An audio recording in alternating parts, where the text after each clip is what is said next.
الحمد لله وحده والصلاة والسلام على من لا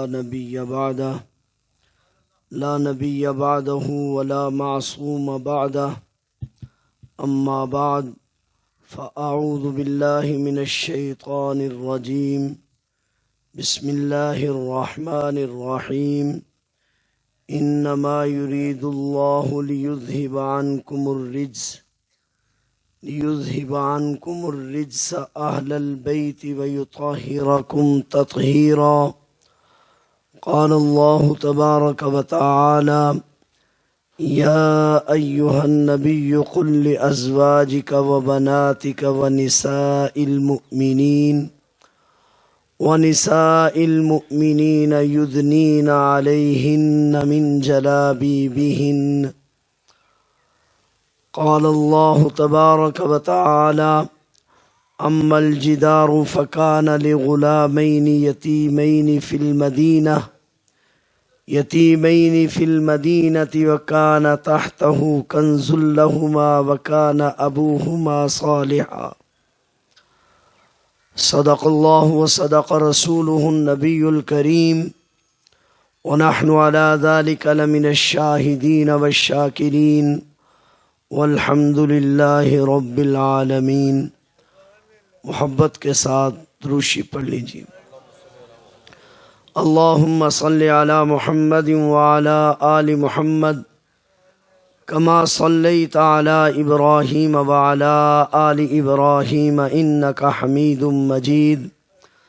اللهم بارك على محمد وعلى آل محمد كما باركت على إبراهيم وعلى آل إبراهيم إنك حميد مجيد. قابل تعظیم و تکریم معزز علماء کرام، محترم معزز بزرگوں، دوستوں، عزیز نوجوان ساتھیوں، تحریک خدام اہل سنت والجماعت کے غیور کارکنوں، بڑا قیمتی اور اہم وقت ہے. اس وقت میرے ذمے ایک مشکل موضوع ہے. آپ حضرات کے علم میں ہے مجھے کوئی تقریر نہیں کرنی اور مجھے تقریر آتی بھی نہیں. میں نے تو صرف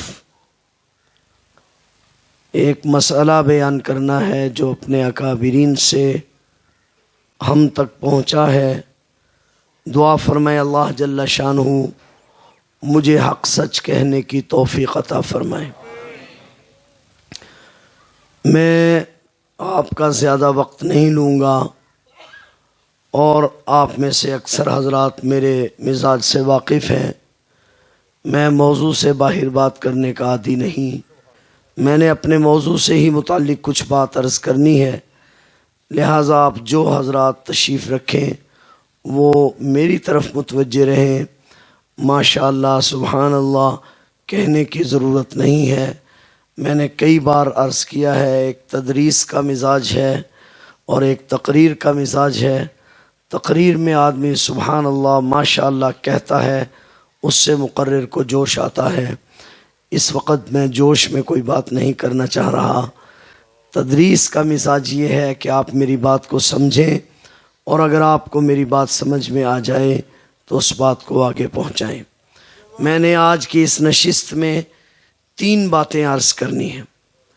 پہلی بات جو اس وقت مجھے عرض کرنا ہے وہ یہ ہے کہ ہم اہل سنت والجماعت جس طرح اصحاب رسول کے ایک ایک فرد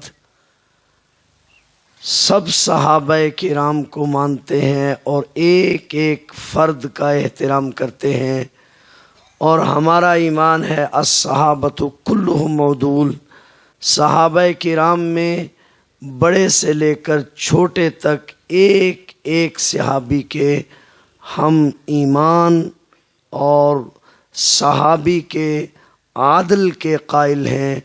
ہم کسی ایک کے عادل کے منکر نہیں ہیں. بہت توجہ سے میری بات سمجھیں گے. سیدنا ابو بکر صدیق کے الف سے لے کر اور بہت مرتبہ میں اسٹیجوں پر جاتا ہوں، یہ جملہ سنتا ہوں، پھر عرض بھی کیا کرتا ہوں۔ بعض دوست جذبات میں کہتے ہیں ہم ابو بکر کی الف سے لے کر علی کی یا تک سب کو مانتے ہیں۔ نہیں بابا نہیں، حضرت ابو بکر کی الف سے لے کر حضرت وحشی کی یا تک مرتبے اور مقام کے اعتبار سے سب سے اول مقام سیدنا ابو بکر صدیق رضی اللہ تعالیٰ عنہ کا ہے، اور مقام کے اعتبار سے سب سے آخر میں حضرت وحشی بن حرب رضی اللہ تعالیٰ عنہ ہے۔ اس لیے غلطی درست کیجئے، حضرت ابو بکر صدیق کی الف سے لے کر حضرت وحشی کی یا تک ہم سب صحابہ کو عادل مانتے ہیں۔ جس طرح ہم صحابہ کرام کو سب کو مانتے ہیں، اس طرح ہم اہل بیت کو بھی سب کو مانتے ہیں۔ اہل بیت کی جب بات چلتی ہے تو ہمارے ہی درمیان کچھ لوگ اپنا سارا زور ازواج مطہرات پر صرف کر دیتے ہیں، اور کچھ لوگ اہل بیت میں صرف حضرت فاطمہ رضی اللہ تعالی عنہ اور ان کی اولاد کو شمار کرتے ہیں، جبکہ حقیقت یہ ہے کہ اہل بیت اطہار کے 5 طبقے ہیں، اور ہم اہل بیت اطہار کے 5 طبقوں کو مانتے ہیں اور ان کی عزت اور احترام کرتے ہیں۔ سو گئے ہیں آپ یا جاگ رہے ہیں؟ میری بات کچھ سمجھ میں آ رہی ہے؟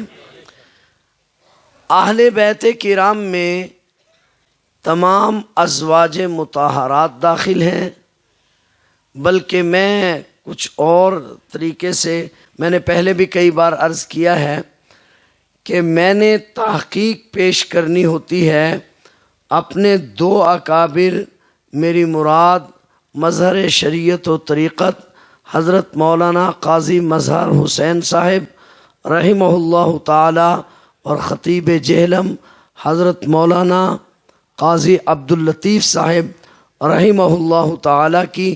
البتہ انداز میرا اپنا ہے، بات کہنے کا، دلائل کا طرز میرا اپنا ہے، میں نے ان کا موقف بیان کرنا ہوتا ہے۔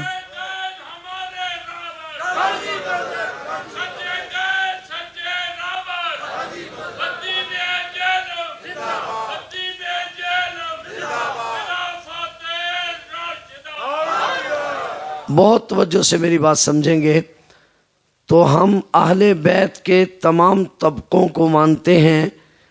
اہل بیت کے طبقے ذرا شمار کرنے لگا ہوں۔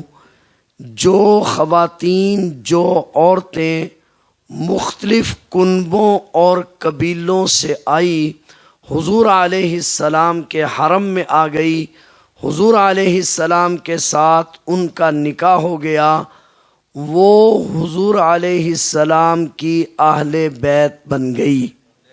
ٹھیک ہے، حضور نبی پاک صلی اللہ علیہ وسلم کی بیٹیاں جن لوگوں کے گھر گئی، وہ جو تھے، جس قبیلے سے تھے، جب ان کے حرم میں حضور علیہ السلام کی بیٹیاں چلی گئی تو وہ بھی حضور علیہ السلام کے اہل بیت بن گئے۔ بہت توجہ سے بھئی، چلنے پھرنے کا سلسلہ ذرا میری طرف توجہ فرمائیں۔ بات تھوڑی سی کیونکہ مشکل ہے، اس لیے مجھے ذرا تمہید باندھنا پڑ رہی ہے۔ جن گھروں میں حضور علیہ السلام کی بیٹیاں چلی گئی، وہ بھی سب کے سب لوگ حضور کے کیا بن گئے؟ حضور کے اہل بیت بن گئے۔ تو جو خواتین حضور کے حرم میں آئی وہ بھی حضور کے اہل بیت، اور جن کے گھروں میں حضور علیہ السلام کی بیٹیاں گئی وہ بھی حضور علیہ السلام کے اہل بیت۔ اب ذرا میں ایک سوال کرنا چاہوں گا اگر آپ کی توجہ ہو۔ اہل بیت کا ایک معنی، بیت کہتے ہیں گھر کو، اور اہل کہتے ہیں جو کسی کے گھر آ جائے۔ اچھا، جو کسی کے گھر آئے، گھر میں سکونت اختیار کر لے، اس کو عام طور پر کہا جاتا ہے یہ تو ہمارے اہل ہیں۔ اب دو شخص ایسے ہیں جن کے گھر میں حضور علیہ السلام کی بیٹیاں تو نہیں، مگر وہ 1400 سال سے حضور علیہ السلام کے گھر میں آرام کر رہے ہیں۔ کاش آپ کی توجہ ہو، وہ 1400 سال سے حضور علیہ السلام کے گھر میں آرام کر رہے ہیں، تو کیا ان کو بھی حضور کے اہل بیت کہا جائے گا کہ نہیں کہا جائے گا؟ اہل بیت تو وہ بھی ہیں کیونکہ حضور کے گھر میں ہیں اور ہمیشہ کے لیے ہیں۔ جزاک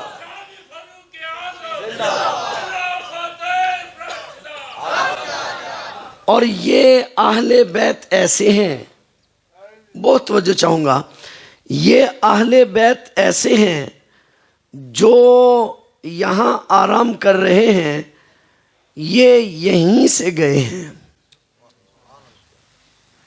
کاش آپ کی توجہ ہو، یہ اہل بیت جن کی میں بات کرنے چلا ہوں، یہ اہل بیت ایسے ہیں کہ یہ اسی گھر سے گئے ہیں۔ حضرت عبداللہ بن مسعود رضی اللہ تعالیٰ عنہ راوی ہیں، فرماتے ہیں مسجد نبوی میں ہم بیٹھے ہوئے تھے، نبی کریم صلی اللہ علیہ وسلم تشریف لائے، آپ کے دائیں جانب سیدنا ابو بکر صدیق رضی اللہ تعالیٰ عنہ تھے اور آپ کے بائیں جانب سیدنا فاروق اعظم رضی اللہ تعالیٰ عنہ تھے۔ حضور علیہ السلام کا دایاں ہاتھ سیدنا ابو بکر صدیق کے ہاتھ میں تھا اور بایاں ہاتھ سیدنا فاروق اعظم کے ہاتھ میں تھا۔ حضور علیہ السلام نے دیکھا اور دیکھ کر فرمایا خلقنا من تربۃ واحدہ، ہمیں ایک ہی مٹی سے بنایا گیا ہے،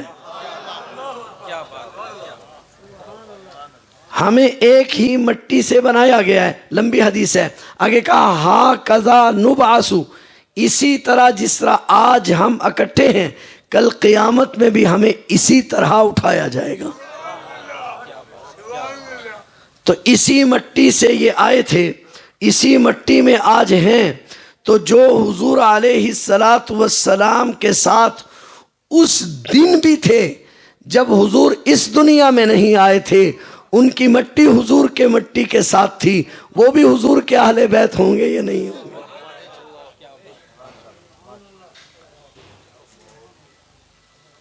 اور یہ میں ویسے ہی بات نہیں کر رہا، وَأَلْزَمَهُمْ كَلِمَةَ التَّقْوَى وَكَانُوا أَحَقَّ بِهَا وَأَهْلَهَا، قرآن نے بھی ان کو اہل کہا۔ بہت توجہ چاہوں گا، تو بات کہیں ادھر نہ چلی جائے، بات میری لمبی ہو جائے گی اور میرا موضوع رہ جائے گا۔ تو حضور علیہ السلام کی بیٹیاں جن گھروں میں چلی جائیں وہ بھی حضور علیہ السلام کے اہل بیت۔ اور اگر آپ کی توجہ ہو تو میں ایک بات کئی جگہ عرض کر چکا ہوں، یہاں پھر عرض کر رہا ہوں اور اس بات کے سمجھانے کے لیے بات کو دہرا رہا ہوں۔ نبی کریم صلی اللہ علیہ وسلم کے انتقال کے وقت سیدنا ابو بکر صدیق رضی اللہ تعالیٰ عنہ تشریف فرما نہیں تھے، کیونکہ میں نے کئی بار مسئلہ عرض کیا ہے، روز سیدنا ابو بکر صدیق رضی اللہ تعالیٰ عنہ پوچھتے تھے آقا میں گھر چلا جاؤں؟ مسئلہ کیا تھا کہ مدینہ سے کچھ باہر آپ کی ایک بیوی رہتی تھی، وہ بیمار تھی، روز پوچھتے تھے آقا میں گھر چلا جاؤں؟ حضور فرماتے تھے نہیں۔ جس دن آخری دن تھا اس دن کہا آقا میں گھر چلا جاؤں؟ آپ نے فرمایا چلے جاؤ۔ علماء نے کہا عجیب بات ہے، آج تو روکنا چاہیے تھا، آج روکا نہیں، اور جب روکنا نہیں چاہیے تھا روکتے نے کہا نہیں نہیں آج ہی جانے کی اجازت دینی چاہیے تھی۔ کہا کیوں؟ کہا اس لیے کہ جب تک وہ علوم جو امت کے لیے ضروری تھے سینہ صدیق اکبر میں نہیں اترے، حضور روکتے رہے، جب اتر کے جانے کی اجازت دے دی۔ صدیق اکبر، علماء دیوبند، خلافت راشدہ۔ جزاک اللہ، میں تھوڑا معذرت چاہوں گا، مجھے بات پوری کرنے دیں، میرا وقت تھوڑا ہے، غور فرمائیے گا۔ تو سیدنا ابو بکر صدیق اب چلے گئے، تو انتقال کے دوسرے دن آئے۔ جب حضور اکرم صلی اللہ علیہ وسلم کے در اقدس پر پہنچے تو حضور علیہ السلام کے چہرہ اقدس پر ایک سفید رنگ کی چادر تھی. فکشف عن وجہہ، چہرہ اقدس سے اس چادر کو ہٹایا. فقبلا، پیشانی مبارک کو بوسہ دیا. ابن حجر اسقلانی جو بخاری شریف کے سب سے بڑے شارح ہیں، ابن حجر اسقلانی کہتے ہیں ابو بکر صدیق سے پہلے کسی شخص نے بوسہ نہیں دیا، ابو بکر صدیق کے بعد بھی کسی نے بوسہ نہیں دیا. ابو بکر نے کیوں دیا؟ تو ابن حجر کہتے ہیں وجہ یہ ہے کہ کوئی لب نبوت کو لگیں یا نبی کے لب کسی کو لگیں، اس کے لیے اللہ کا انتخاب ضروری ہے. جب تک اللہ کا انتخاب نہ ہو نہ کوئی لب حضور کو لگ سکتے ہیں نہ حضور کے لب کسی کو لگ سکتے ہیں. یہ انتخاب کیونکہ صدیق اکبر کے لیے تھا، اس لیے ابو بکر صدیق نے حضور علیہ السلام کو بوسہ دیا. ذرا بات کو ذہن میں رکھنا. علماء نے لکھا ہے مسئلہ یہ سمجھ میں آیا کہ صحابیت کا انتخاب بھی اللہ کی طرف سے ہوتا ہے اور اہل بیت کا انتخاب بھی، بہت توجہ سے، صحابیت کا انتخاب بھی اللہ کی طرف سے اور اہل بیت کا انتخاب بھی، سارے بولو، اہل بیت کا انتخاب بھی اللہ کی طرف سے. اب ذرا غور فرمانا، اہل بیت کا انتخاب ہو رہا ہے اللہ کی طرف سے. حضور علیہ السلام کی بیٹیاں 4 ہیں، آگے جا کر ذکر کروں گا. حضور علیہ السلام کی 2 بیٹیوں کا نکاح ابھی تک حضور علیہ السلام کی دعوت، حضور علیہ السلام نے اعلان نبوت نہیں کیا. اس زمانے میں ابو لہب کے 2 بیٹے عتبہ اور عتیبہ سے ہوا. عتبہ اور عتیبہ مسلمان نہیں تھے. ابو العاص سے ہوا، ابو العاص بھی مسلمان نہیں تھے. اعلان نبوت ہو گیا. ابھی تک ابو العاص ایمان نہیں لائے مگر رخصتی سیدہ زینب کی ہو گئی. عتبہ اور عتیبہ ایمان نہیں لائے مگر ام کلثوم اور رقیہ کی رخصتی نہیں ہوئی، اس لیے کہ انتخاب اس کی جانب سے. بات سمجھ آ رہی ہے یا نہیں سمجھ میں آ رہی؟ ایمان عتبہ اور عتیبہ بھی نہیں لائے، ایمان ابو العاص بھی نہیں لایا مگر ابو العاص کے گھر رخصتی ہو رہی ہے، عتبہ اور عتیبہ کے گھر رخصتی نہیں ہو رہی، اس لیے کہ انتخاب، بولو ذرا، انتخاب. آگے چل کر اس پر بات کریں گے. میں عرض یہ کرنا چاہ رہا ہوں کہ صحابہ کا انتخاب بھی اللہ کی طرف سے ہے، اہل بیت کا انتخاب بھی اللہ کی طرف سے ہے. تو اللہ جل شانہ نے اپنے نبی کی بیٹی کے لیے، یا یوں کہوں اپنے نبی کے اہل بیت میں شامل کرنے کے لیے ابو العاص کا انتخاب تو کر لیا مگر عتبہ اور عتیبہ کا انتخاب نہیں کیا، اس لیے کہ ابو العاص اگرچہ اس وقت کافر تو تھا، گستاخ نہیں تھا. عتبہ اور عتیبہ گستاخ بھی تھے اور گستاخی کے لیے کوئی گنجائش نہیں. بات کچھ سمجھ میں آ رہی ہے؟ ذرا آگے چلیے. تو 2 طبقے ہو گئے. جو خواتین حضور کے گھر آئی، جن کے گھر حضور کی بیٹیاں گئی، یہ حضور کی اہل بیت ہیں. حضرت زید بن ارقم رضی اللہ تعالیٰ عنہ فرماتے ہیں حضور کے اہل بیت وہ ہیں جن پر صدقہ حرام ہے. تیسرا طبقہ. چوتھا طبقہ شمار کیا گیا ہے کہ اہل بیت ہیں حضرت علی کی اولاد، حضرت عقیل کی اولاد، حضرت جعفر کی اولاد. یہ سب کے سب کیا ہیں؟ حضور کے. حضرت عباس کی اولاد، یہ سب کیا ہیں؟ حضور کے. تو جس طرح ہم سب صحابہ کرام کو مانتے ہیں اس طرح ہم سب اہل بیت کرام کو بھی. اب ذرا اہل بیت کا مقام سمجھیے. اس پر بات کر کے پھر میں اولاد کی طرف آتا ہوں. میں نے قرآن کریم کی ایک آیت پڑھی، اما الجدار فکان لغلامین یتیمین فی المدینہ وکان تحتہ کنز لہما وکان ابوہما صالحا. حضرت موسیٰ علیہ السلام اور حضرت خضر علیہ السلام دونوں جا رہے ہیں. مشہور قصہ ہے، آپ نے بارہا سنا ہوگا، قصے کی طرف میں نہیں جا رہا.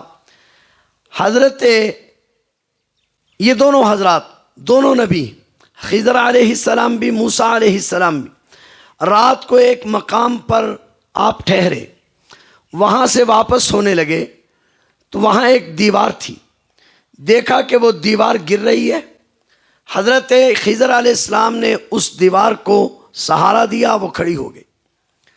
موسیٰ علیہ السلام نے فرمایا کہ آپ عجیب آدمی ہیں، لوگوں نے ہماری مہمانی نہیں کی، اس کے باوجود آپ ان پر احسان کر رہے ہیں۔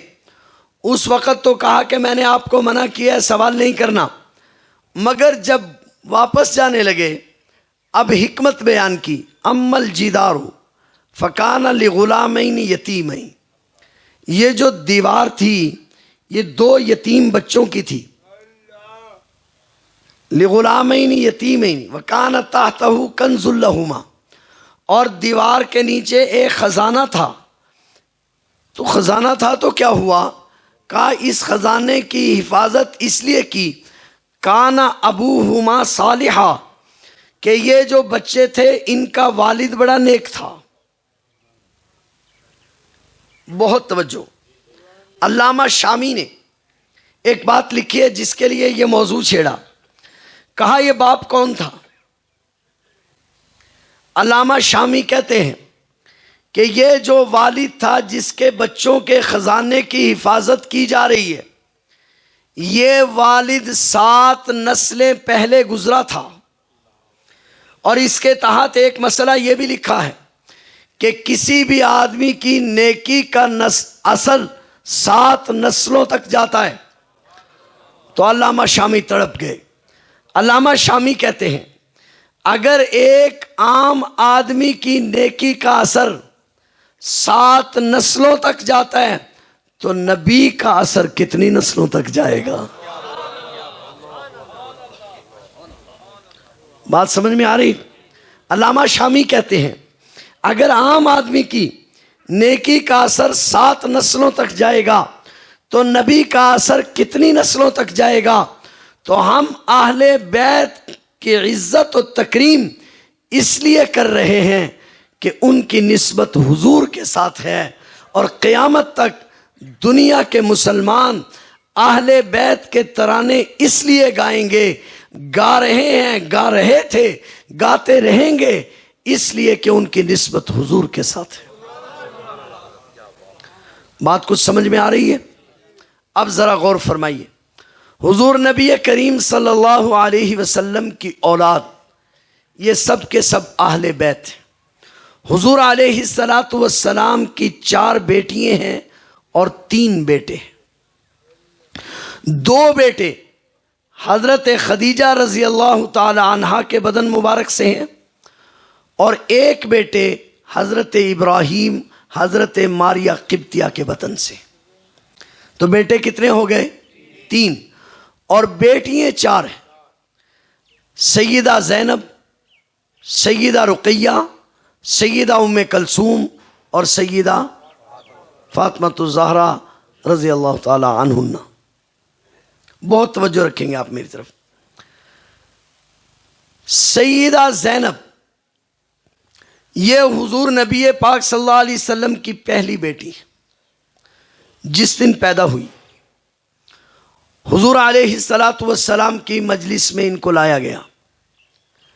آپ علیہ السلام نے سیدہ زینب کو اپنی گود میں اٹھایا، سیدہ زینب کو گود میں اٹھا کر پھر سیدہ خدیجہ کے پاس لے گئے، اور سیدہ خدیجہ سے جا کر فرمایا خدیجہ دیکھنا کیا زینب کے ہاتھ محمد کریم کے ہاتھوں کی طرح نہیں ہے؟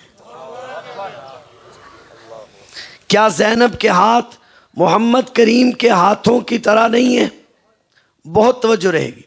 ہمارا ایمان ہے سیدہ زینب حضور کی پہلی صاحبزادی۔ سیدہ زینب کے بارے میں آپ نے فرمایا خیر بناتی، اور سیدہ فاطمہ کے بارے میں افضل النساء فرمایا۔ ڈاکٹر علامہ خالد محمود نے اس پر بڑی بحث کی ہے کہ خیر اور افضل میں کیا فرق ہے۔ ان کو خیر بناتی کہا، ان کو افضل بناتی کہا۔ افضل اور خیر میں کیا فرق ہے؟ معنی دونوں کا عظمت ہے، پھر دونوں کے لیے الفاظ مختلف کیوں ہیں؟ تو محدثین نے بحث کی ہے کہ خیر اس افضلیت کو کہتے ہیں جس کا اثر اپنی ذات سے آگے بھی پہنچے، اور افضل کہتے ہیں اپنی ذات میں اعلیٰ ہونا۔ یہاں ایک بات اور بھی عرض کر دوں، اکثر بعض اوقات ہم دیکھتے ہیں بعض لوگ اس پر بات کر رہے ہوتے ہیں کہ حضرت عائشہ کا مقام زیادہ ہے یا حضرت فاطمہ کا مقام زیادہ ہے، سنا ہوگا آپ نے بھی۔ اس پر سید سلیمان ندوی رحمت اللہ علیہ نے ایک عجیب بات پیش کی ہے کہ عورتیں تین ہیں، سیدہ خدیجہ، سیدہ عائشہ، سیدہ فاطمہ۔ بہت توجہ رہے گی۔ جب فضائل پڑھتے ہیں حضرت خدیجہ کے تو لگتا ہے کہ حضرت خدیجہ سب سے افضل ہے، جب فضائل پڑھتے ہیں حضرت عائشہ کے تو لگتا ہے کہ حضرت عائشہ سب سے افضل ہے، جب فضائل پڑھتے ہیں حضرت فاطمہ کے تو لگتا ہے کہ حضرت فاطمہ سب سے افضل ہیں۔ تو اب سوال یہ ہے کہ افضل کون ہے؟ جاگ رہے ہیں آپ؟ میری بات کچھ سمجھ میں آ رہی ہے؟ تو سیدہ عائشہ افضل ہیں یا سیدہ خدیجہ افضل ہیں یا سیدہ فاطمہ افضل ہیں؟ دیکھیے ایک ایک فضیلت بھی عرض کر دیتا ہوں۔ سیدہ طیبہ طاہرہ سیدہ عائشہ رضی اللہ تعالیٰ عنہ فرماتی ہیں کہ مجھے کائنات کی کسی عورت پر کبھی رشک نہیں آیا سوائے حضرت خدیجہ کے، جبکہ حضرت عائشہ فرماتی ہیں مجھے 6 چیزوں پر فضیلت حاصل ہے۔ ان میں ایک بات یہ بھی فرماتی ہیں کہ حضور علیہ الصلوۃ والسلام جب دنیا سے رخصت ہوئے تو میری گود میں تشریف فرما تھے۔ یہ ایک مستقل عنوان ہے، اس وقت اس پر بات نہیں۔ دوسری طرف حضرت عائشہ رضی اللہ تعالیٰ عنہ کے بارے میں حضور علیہ الصلوۃ والسلام یوں فرما رہے ہیں کہ عائشہ کو کائنات کی ساری عورتوں پر اس طرح فضیلت حاصل ہے جس طرح سرید کو باقی کھانوں پر فضیلت حاصل ہے۔ اور ادھر جب حضرت فاطمہ کی بات آتی ہے تو حضور علیہ السلام فرماتے ہیں فاطمہ میرے جگر کا ٹکڑا ہے۔ جب آدمی فضائل دیکھتا ہے تو پریشان ہو جاتا ہے اور فیصلہ کرنا مشکل ہو جاتا ہے، لہٰذا اپنی اپنی سمجھ کے مطابق لوگ رائے دیا کرتے ہیں، مگر شیخ نے ایک عجیب بات کی ہے، وہ اہل بیت کے حوالے سے اچانک ذہن میں آ گئی تو عرض کر رہا ہوں۔ حضرت سید سلیمان ندوی رحمت اللہ علیہ لکھتے ہیں اگر دیکھا جائے اس بات کو کہ اس وقت جب حضور کا ساتھ دینے والا کوئی نہیں تھا، مشکل حالات میں ساتھ دینے والا، جب ساتھ دینا تو دور کی بات ہے تسلی دینے والا بھی کوئی نہیں تھا، تو مشکل وقت میں نبوت کی تسلی کو دیکھا جائے تو خدیجہ افضل ہے۔ اور اگر اس بات کو دیکھا جائے کہ حضور کا نسب کس سے باقی رہا، حضور کا نسب کس سے چلا، تو حضرت فاطمہ افضل ہے۔ اور اگر دیکھا جائے کہ حضور کے جانے کے بعد حضور کا دین کس نے سنبھالا تو عائشہ افضل ہے۔ بات کچھ سمجھ میں آ رہی ہے؟ تو اگر حضور کی تسلی کو دیکھا جائے تو سیدہ خدیجہ افضل ہیں، حضور کے نسب کو دیکھا جائے تو سیدہ فاطمہ افضل ہیں، اگر حضور کے دین کی بقا کو دیکھا جائے تو سیدہ عائشہ افضل ہے۔ تو یہ چاروں بیٹی حضرت سیدہ خدیجہ کے بطن سے پیدا ہوئی۔ تو پہلی بیٹی میں بات کر رہا تھا خیر بناتی، حضور علیہ الصلوۃ والسلام بدر کے معرکے سے فارغ ہوئے، بدر میں 70 افراد مشرکین کے مارے گئے اور 70 گرفتار ہو گئے۔ جو 70 گرفتار ہوئے اب ان کو فدیہ لے کر چھوڑا جا رہا ہے۔ حضور علیہ الصلوۃ والسلام کو فدیہ پیش کیا جاتا ہے، آپ اس کو رہا کر دیتے ہیں۔ حضور علیہ الصلوۃ والسلام کی مجلس میں ایک تھیلی آئی، حضور علیہ السلام کی نظر اس تھیلی پر پڑی تو آنکھوں سے آنسو جاری ہو گئے۔ حضور علیہ الصلوۃ والسلام نے اس تھیلی کو کھولا تو اس تھیلی میں ایک ہار تھا، اس ہار کو دیکھا تو حضور زار و قطار رونے لگے۔ حضور علیہ الصلوۃ والسلام ہار کو دیکھ رہے ہیں، روئے جا رہے ہیں. صحابہ کرام سے برداشت نہ ہو سکا، پوچھا آقا مسئلہ کیا ہے؟ حضور علیہ السلام نے فرمایا یہ وہ ہار ہے جو خدیجہ نے اپنی بیٹی کو رخصتی کے وقت دیا تھا، یہ میری بیٹی زینب کا ہار ہے. اب تم بتلاؤ کہ یہ ہار واپس کر دینا چاہیے یا فدیے میں رکھ لینا چاہیے؟ صحابہ کرام نے عرض کی آقا ابو العاص کو چھوڑ دیجئے، ہار بھی واپس کر دیجئے. نبی پاک صلی اللہ علیہ وسلم نے ہار واپس کر دیا. ابو العاص کو جب اطلاع ملی تو ابو العاص ایمان لے آئے. ڈاکٹر علامہ لکھتے ہیں کیونکہ سیدہ زینب کی وجہ سے ابو العاص کو ایمان نصیب ہوا، اس لیے ان کو خیر بناتی فرمایا کہ یہ میری بیٹیوں میں سب سے بہتر ہے، کہ ان سے ایمان آگے چلا. ابو العاص کو بھی ایمان نصیب ہو گیا. اب غور فرمائیے، کیونکہ ابو العاص کے مقدر میں ایمان تھا، ایمان کے بغیر حضور کے اہل بیت میں کیسے آتا؟ اس لیے انتخاب کیا گیا. اور عتبہ اور عتیبہ کے بارے میں کیونکہ مقدر نہیں تھا اس لیے ریجیکٹ کر دیا گیا، واپس کر دیا. حضور علیہ الصلوۃ والسلام کی ان بیٹی کے ہاں 2 بچے پیدا ہوئے. ایک کا نام ہے امامہ بنت ابی العاص، دوسرے کا نام ہے علی بن ابو العاص. بہت توجہ سے آپ بیٹھیں گے. یہ جو امامہ ہیں، ہم اکثر یہ مضمون بیان کرتے ہیں اور مضمون بھی سچا ہے کہ حسنین کریمین حضور کے دوش مبارک پر سوار ہوتے تھے. سنا ہے نا آپ نے؟ حضور کے کندھوں پر حسنین کریمین سوار ہوتے تھے. مجھے عجیب بات یاد آئی. حضور علیہ السلام کے انتقال کے بعد ایک دن حضرت ابو بکر صدیق گلی سے گزرے. آگے حضرت حسن کھیل رہے تھے. حضرت حسن کو اٹھا کر جلدی سے اپنے کندھے پر ڈالا. کندھے پر جو ڈالا تو حضرت حسن پھسل گئے اور پاؤں مبارک حضرت ابو بکر صدیق کی داڑھی کو لگنے لگے. حضرت ابو بکر صدیق کی داڑھی کو کس کے پاؤں لگ رہے ہیں؟ حضرت حسن رضی اللہ تعالیٰ عنہ کے. ایک صحابی آگے بڑھے اور انہوں نے کہا صاحبزادے ذرا پاؤں نیچے کر لیجئے، ابو بکر صدیق کی داڑھی کو پاؤں لگ رہے ہیں، صاحبزادے ذرا پاؤں کو نیچے کر لیجئے. ابو بکر صدیق نے اس کا ہاتھ جھٹکا، کہا ہٹ جائیے، میں نے ان پاؤں کو رسول اکرم کی داڑھی کو لگتے ہوئے دیکھا. توجہ ہے آپ کی؟ یہ ایک علیحدہ عنوان ہے کہ صحابہ نے اہل بیت سے کس طرح محبت کی. اس وقت میرا یہ موضوع نہیں. میں بات یہ کرنا چاہ رہا ہوں کہ صاحبزادے سیدہ زینب ہاں ان صاحبزادوں کا ہم ذکر کرتے ہیں کہ حضور کے دوش مبارک پر کھیلتے تھے، مگر ایک بچی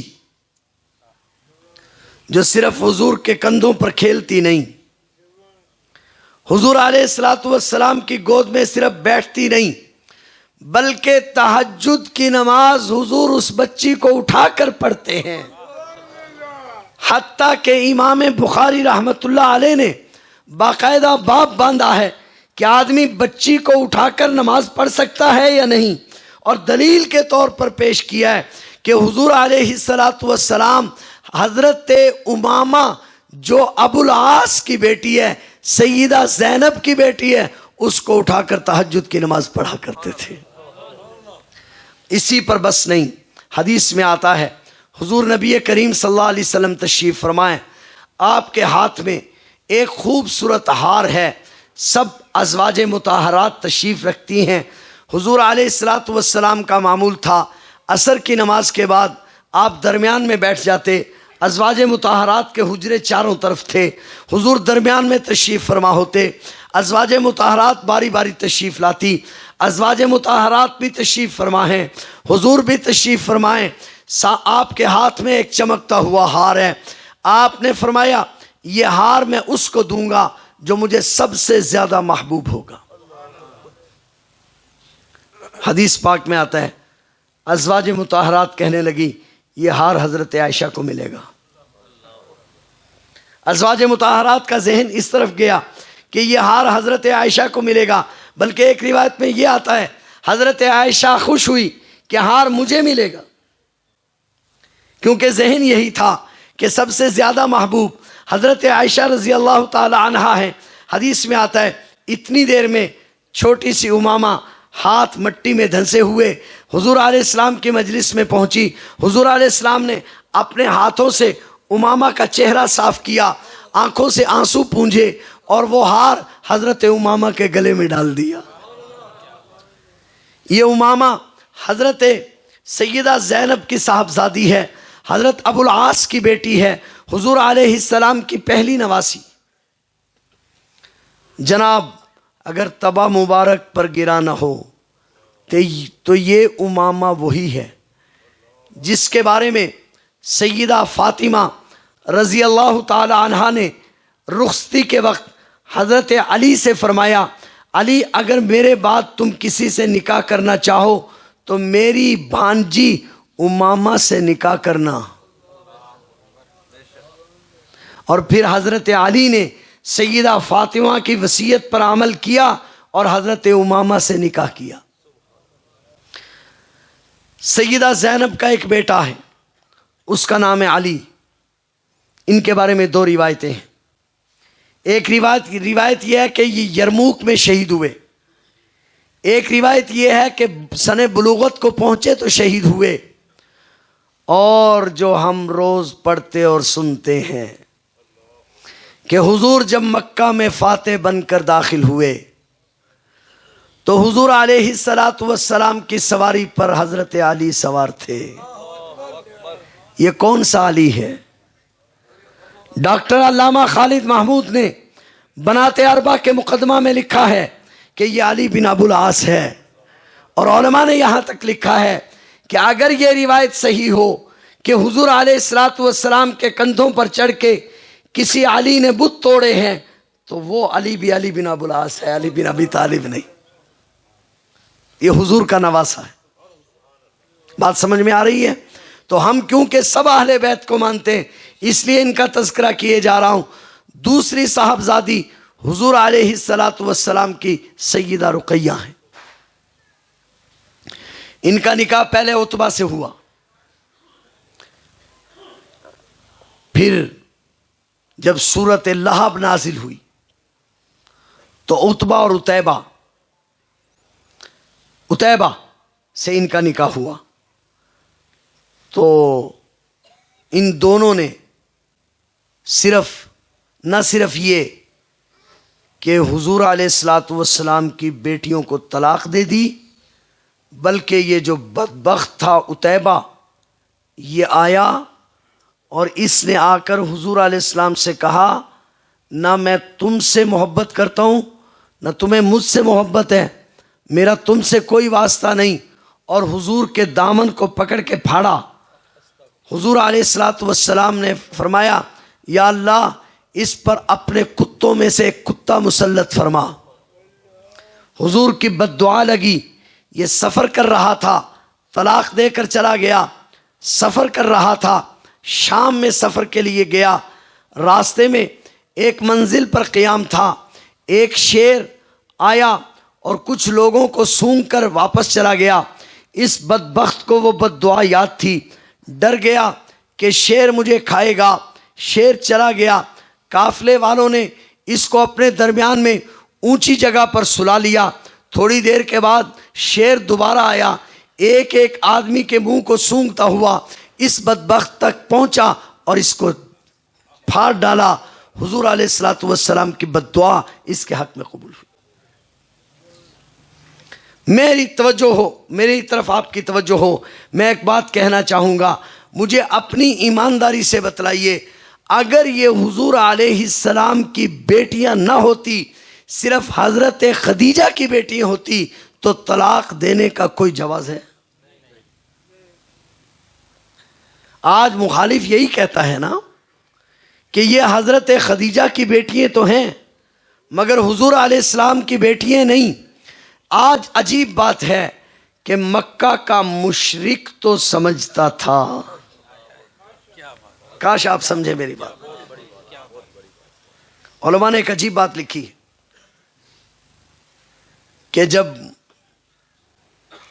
سیدنا ابو بکر صدیق رضی اللہ تعالیٰ عنہ، مکہ کا مشرک تو سمجھتا تھا، اس پہ بات کرنا چاہ رہا ہوں، جب حضور صلی اللہ علیہ وسلم کو لے کر سیدنا ابو بکر صدیق ہجرت کی رات گئے تو یہ جو مشرکین تھے یہ کھوجی بڑے سرے کے تھے.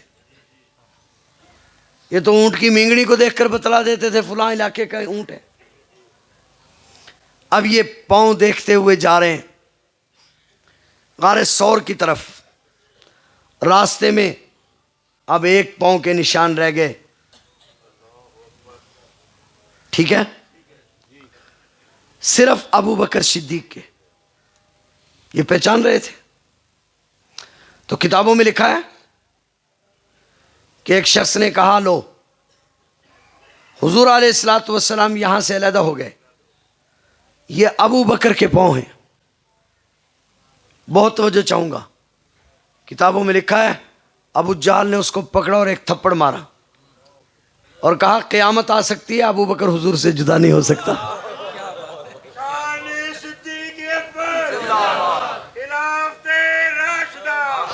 میں کہتا ہوں مکے کا مشرک تو سمجھتا ہے کہ صحابہ حضور سے جدا نہیں ہیں. مکے کا مشرک تو سمجھتا ہے کہ یہ حضور کی بیٹی ہے. میرے زمانے کا مشرک نہیں سمجھتا. اس لیے مکہ کے مشرک نے، اور مکے کا مشرک وہاں کا رہنے والا تھا نا، مکہ کا مشرک سمجھتا تھا، اس لیے مکہ کے مشرک نے طلاق دے دی. وہ سمجھتا تھا کہ یہ حضور علیہ السلام کی بیٹی ہے. تو ابو العاص بھی حضور کے اہل بیت ہے. توجہ، ابو العاص بھی حضور کے، اور حضرت عثمان بھی، بہت توجہ، حضرت عثمان بھی.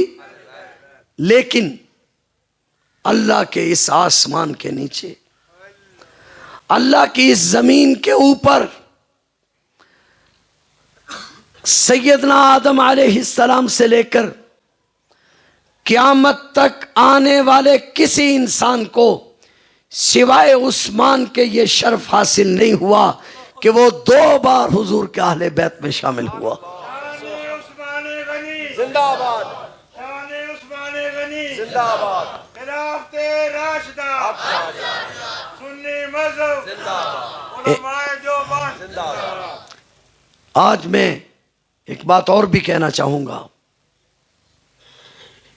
کیونکہ ہمارے حضرت جو تھے، ہمارے حضرت کا مزاج یہ تھا کہ عقیدے اور نظریے کے ساتھ ساتھ اگر کسی نام لیوا سنی نے بھی اعتدال سے تجاوز کیا ہے تو پھر اس کا نام بھی آپ نے خوب لیا ہے، اس کی خبر بھی خوب لی ہے. آج کچھ لوگ ایسے ہیں، ناراض تو نہیں ہوں گے آپ، جاگ رہے ہیں آپ، کچھ لوگ ایسے ہیں جو حضرت عثمان غنی کو مومن تو مانتے ہیں، مسلمان تو مانتے ہیں، دوہرا داماد تو مانتے ہیں، مگر حضرت عثمان غنی کی شان میں گستاخی کرنے کے لیے وہ یہ کہا کرتے ہیں، بلکہ یوں کہوں اسلام کی فتوحات کو کمزور کرنے کے لیے یوں کہا کرتے ہیں کہ عثمان غنی میں اور تو ساری خوبیاں تھی، سخاوت کا تو بادشاہ تھا، حیا کا تو بادشاہ تھا، مگر ان سے کچھ سیاسی غلطیاں ہو گئی تھی.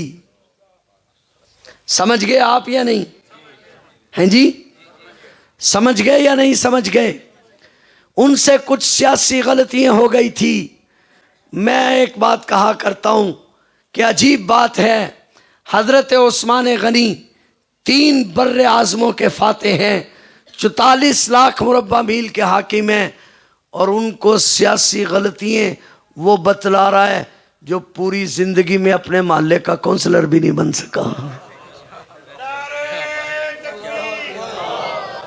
سمجھے آپ میری بات یا نہیں سمجھے؟ میری تقریر ختم ہوئی، میں بس جوڑ لگا رہا ہوں.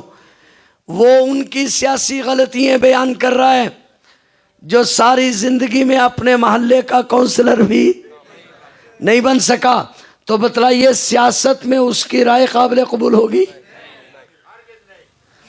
سیدنا عثمان غنی کے گھر حضور کی کتنی بیٹی ہیں؟ حضور علیہ السلام نے اسی پر بس نہیں کی، پہلے سیدہ رقیہ کا انتقال ہوا، معلوم ہے کس دن؟ بہت توجہ چاہوں گا۔ حضور علیہ السلام نے فرمایا عثمان تم بدر میں نہ جاؤ، تم میں بدر کے شرکاء کے برابر ثواب ملے گا، اس لیے کہ تم محمد کریم کی بیٹی کی خدمت کرو گے۔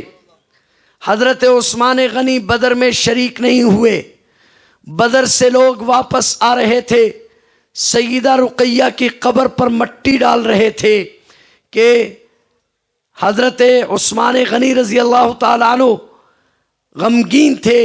حضور علیہ السلام تشریف لائے، آپ کی آنکھیں بہہ پڑی۔ یہی وہ موقع تھا جس پر صحابہ کرام نے فرمایا آقا کیا آپ بھی روتے ہیں؟ اس سے کیا معلوم ہوتا ہے کہ رقیہ کس کی بیٹی ہے؟ سمجھ رہے ہیں بات یا نہیں سمجھ رہے؟ حضور علیہ السلام کی بیٹی ہیں، پھر دوسری بیٹی کا نکاح کر دیا، 6 سال کے بعد ان کا انتقال ہو گیا۔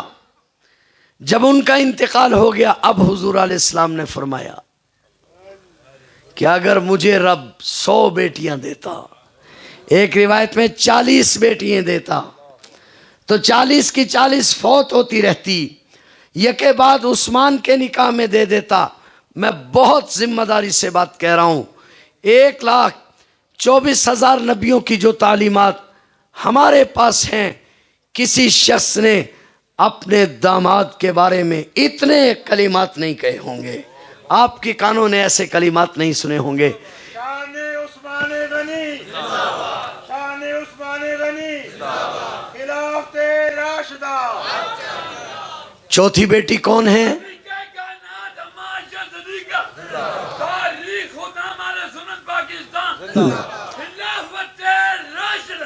بس آخری بات، چوتھی بیٹی کون سی ہے جی؟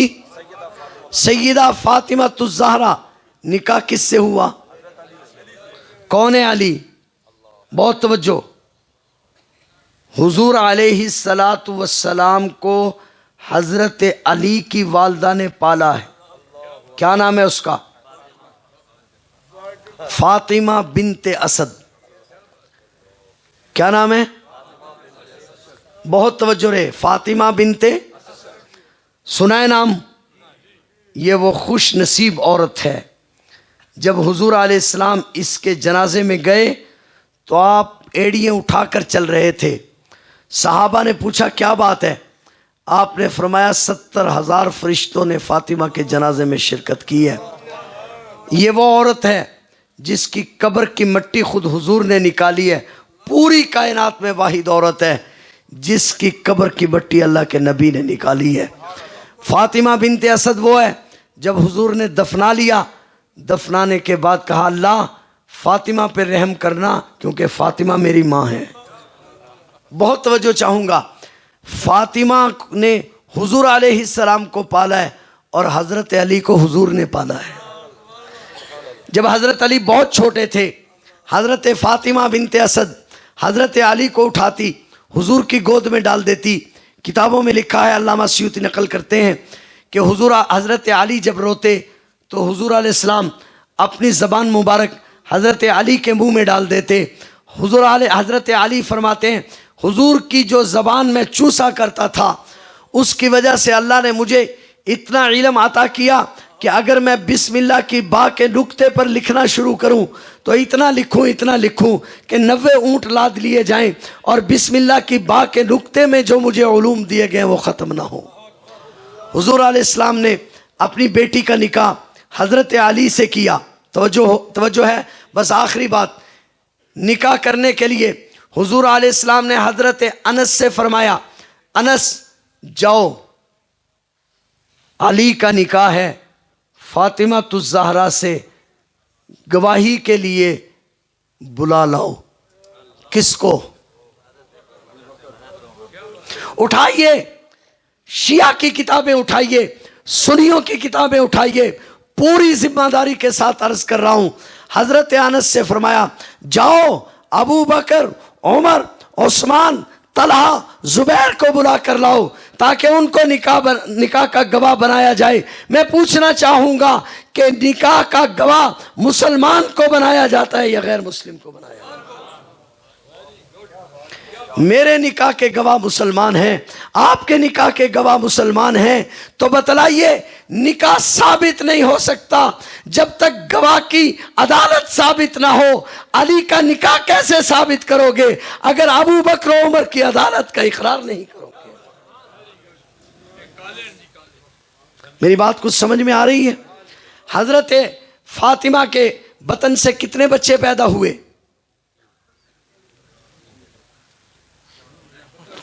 جان کے بات چھیڑی ہے۔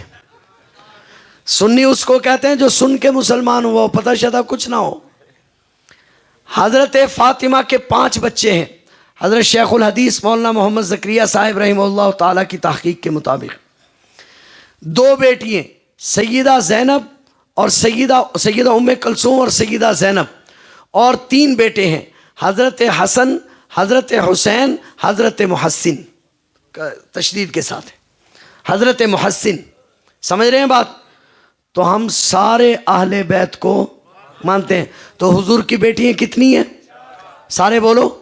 حضور علیہ السلام کی بیٹیاں، میں نے قرآن کریم کی آیت پڑھی تھی، یا ایھا النبی قل لازواجک و بناتک، یہ بنات جمع کا لفظ قرآن نے بولا ہے، میری تفسیر نہیں، شیعہ کی مشہور تفسیر مقبول اٹھائیے، اس کے ترجمے میں لکھا ہے، اے نبی اپنی بیویوں کو کہہ دیجئے، اپنی بیٹیوں کو کہہ دیجئے۔ امام جعفر صادق نے اس کی تفسیر میں کہا ہے اپنی بیٹیوں کو کہہ دیجئے، لہٰذا فریق مخالف نے بھی جمع کا صیغہ بول کر میری بات کا اقرار کر لیا ہے کہ حضور کی بیٹیاں کتنی ہیں؟ اللہ تعالیٰ